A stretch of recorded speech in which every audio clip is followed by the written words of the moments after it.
வணக்கம். பிரபஞ்ச ஆற்றல் இல்லாமல் எதுவுமே நிலைந்து இருப்பதில்லை. கோடிக்கணக்கில்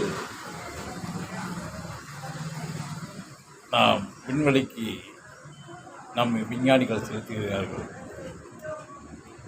அந்த ஏவுகணையே பிரபஞ்ச ஆற்றலுடைய உந்தல் தான். அந்த ஏவுகணையே பிரபஞ்ச ஆற்றலோடு தான் உந்தி பிரபஞ்சத்தை நோக்கி தான் செல்கிறது.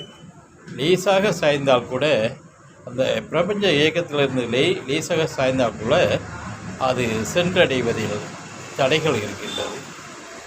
அதனால்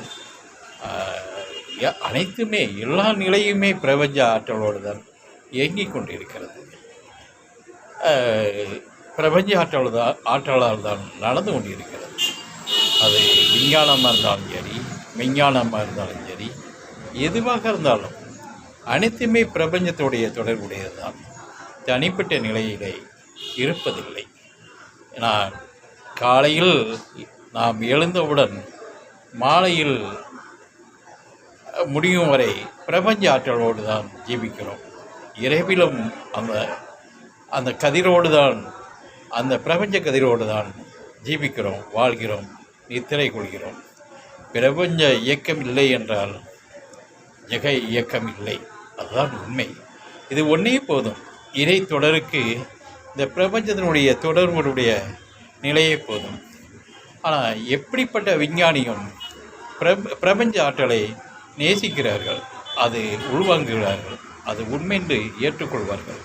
அவர்கள் அறிவில் கெட்டிக்காரர்களாக இருக்கலாம், விஞ்ஞானத்தில் உயர்ந்தவர்களாக இருக்கலாம். ஆனால் மெய்ஞான நிலையிலே பிரபஞ்ச ஆற்றல் தான் முழுமை, உண்மைங்கிறத அனைவரும் ஏற்றுக்கொண்ட ஒரு உண்மையான ஆற்றல், பெரும்ப ஆற்றல் பிரபஞ்ச ஆற்றல்.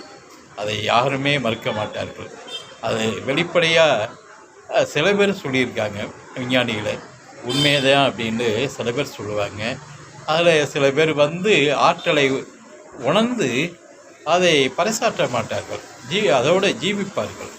நிறையா விஞ்ஞானின்னா லேசுப்பட்டவர்கள், அவர்களும் ஒரு ஞான விண் சம்பந்தப்பட்ட ஞானத்தை உடையவர்கள் தான் விஞ்ஞானி. அவர்களும் ஞானியை தான். விண்ணில் உள்ள ஆய்வை தெரிந்து ஆராய்ச்சி செய்யக்கூடிய விஞ்ஞானிகளும் விண் ப்ளஸ் ஞானி தான். அதே மாதிரியா மெய்ஞான நிலையை உணர்ந்தவர்கள் மெய்ஞானி. அவ்வளோதான் வித்தியாசம். மெய். ஆனால் இருவருமே ஞானிகள் தான். அது பிரபஞ்சம்தான் நம்மளுடைய இயக்கத்தை